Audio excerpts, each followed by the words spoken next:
This video's about place value and even some base 10. Take some notes and maybe try again.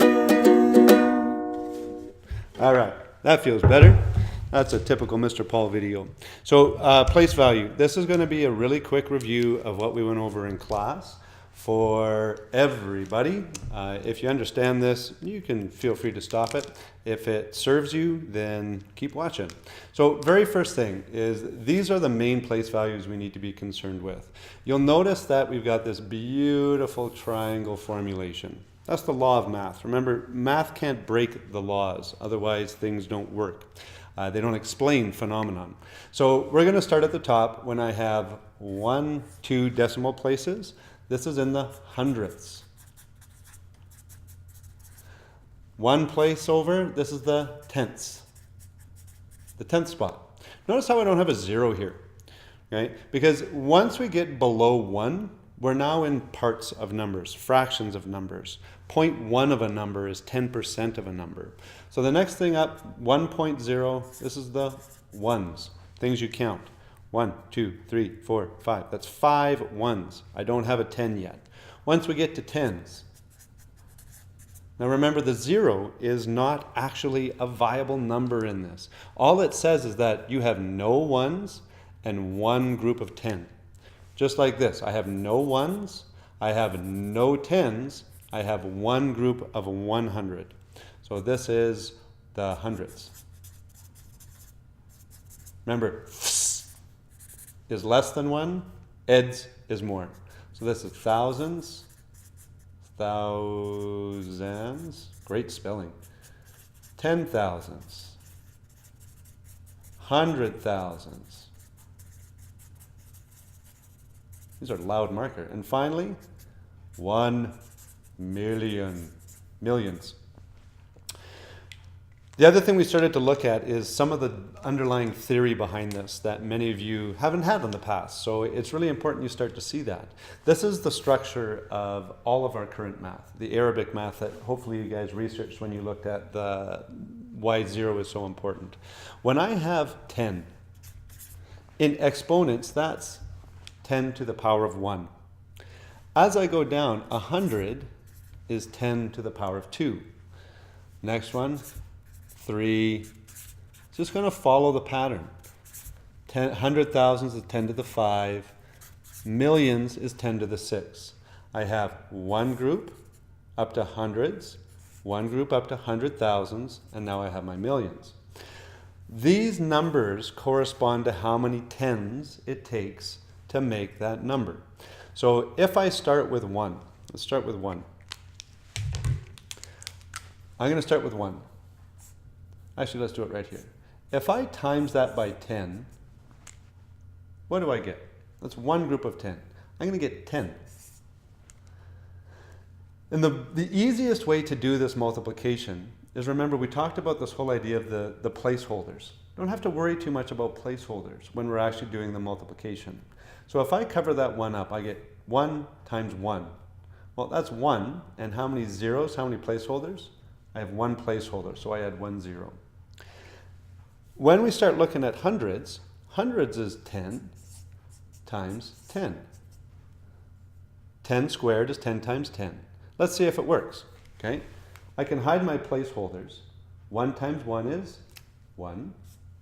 How many placeholders do I have in my equation? There's 1 and 2. 1, 2. 2 tens gives me 2 placeholders. I just looked at the camera like you can see me. It's kind of weird. Now, for thousands, the same thing occurs. So first thing I want you to remember is that when we're multiplying with placeholders, what we're actually doing is we're moving to bigger numbers down our place value. So here, I have 1 times 10. I'm starting at 1. I'm multiplying by 1 placeholder. So I'm going to move 1 step down. My answer has to be in the tens. Same thing here. We start at the tens. So I have 10. I'm multiplying by another placeholder. I'm moving down this. This means things are getting bigger. When we get to dividing, we're actually moving the opposite way. We're moving our placeholder back towards the smaller number. Okay, so let's do a quick exercise as I drop a pen. So we're actually going to do some multiplication here.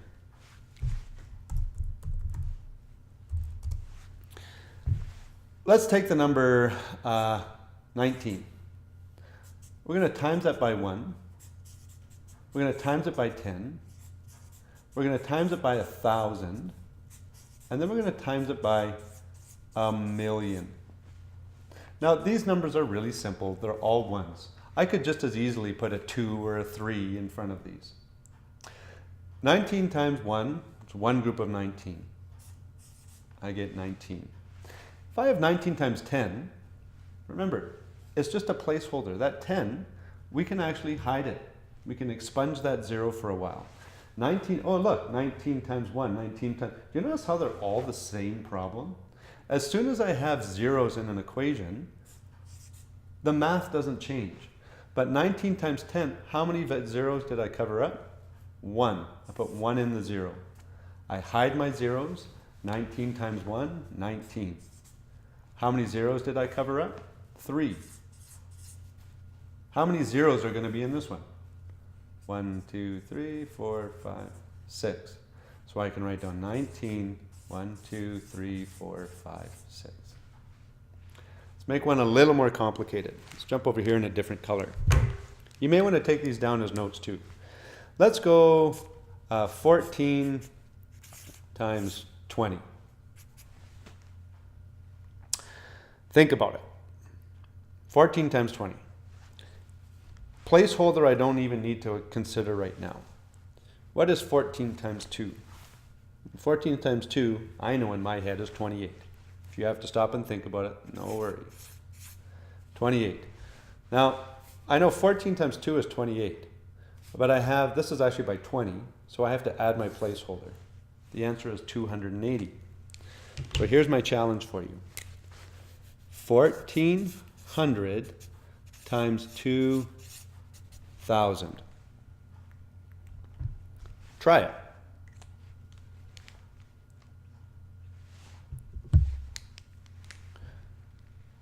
All right, I hide all of my zeros. I don't need them, they're placeholders, right? The law will tell me what to do with it. So 14 times 2, I know that's 28. Now, if I put a decimal place there, that's telling me where 28 is. I hope you agree with that. Now, how many placeholders do I have here? I've got 1, 2, 3, 4, 5. Let's make some egg cartons. I'm going to go 1, 2, 3, 4, 5. So I've now accommodated for every placeholder in my multiplication. I'm just going to fill those in with zeros. So see how I've moved that decimal the same number of places as I have placeholders. Multiplication, decimal moves to the right. Okay? Now, I'm going to tear this off. It's going to be loud. And now we're going to look at division. So remember, I have 1, 10, 100, 1,000, 10,000, etc. Let's put in our decimals here as well, 0.01. Oh, hold on. Let's just adjust this a little bit. There we go. Oh, sorry, I'm just bending a piece of metal. There we go. So we know that when we multiply 24 times 200, I'm going to start with my algorithm, my math. 24 times 2 is 48. Put my pencil here. How many placeholders? 1, 2. Put the eggs in the egg cups. So decimal place is moving to the right. But let's take something like 1900. 1900 divided by 10. It's not much of a different process. But you have to remember that when we're dividing, we're making things smaller. If I have 6 sticks and I want to divide them by 2, what we're saying is that there are 3 sticks in each group. So the decimal can't move the same way. And we know that multiplication and division are opposite. So what we do with one, we do the opposite with the other. So hide the place values. We don't need them right now. I have 19 divided by 1. Well, 19 divided by 1 is still 19. Okay? But if I start here, I'm starting with 1900. Right? How many decimals do I have with here? I've got 1, 2, 3. But we can't add them this time. Because when we add, that's what we do with multiplication. So here I had to add the 2 zeros. So I want you to think of this like a team. I've got one team in Capture the Flag who is blue. I've got one team in Capture the Flag who is green, like so. Now what we're actually trying to find out is how many more one team has than the other. So the blue team has 1. We can cross that one out and cross this one out. How many am I left with? I'm left with 1, 0. So what I'm doing is I'm reducing the decimal by how many zeros are in my answer. Let's do that one more time. We're going to take 24,000 divided by 100. So my imaginary decimal sits there. When I start to take a look at how many zeros I'm dividing by, what I need to do is I need to start thinking, well, which way do I need to move the decimal if I'm dividing? I am dividing, when I divide, I'm moving my decimal to the left to make it smaller. So here we go. I have 1, 2, 2 placeholders in the 100. I take my decimal and now I'm going to move it 2 to the left. So 2 zeros there, 2 zeros come off. I get the answer of 240. All right, let's do one that's a little more complicated. Let's do something that's easy. 480,000. 480,000 divided by, let's do 1,000. I'm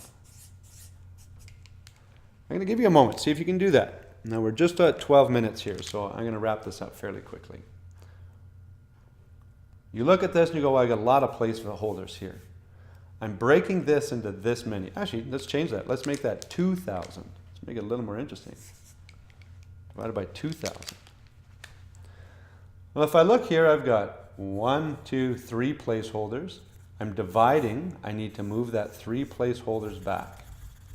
So my answer is going to be somewhere in the hundreds. So now we hide them up. I've got 2, 48 divided by 2. That's going to be 24. And I need to have that last 0 because I only had 3 zeros and that cancels out. So guys, I know that's fairly quick, but this is stuff that really does make a big difference in your math. It makes a difference in how you conceive of math, and it makes a difference as how we move forward. All right, so I hope that helps. If you're still confused, we'll work on this some more. So it's not something you get in 12 minutes. All right, guys, talk to you on the other side.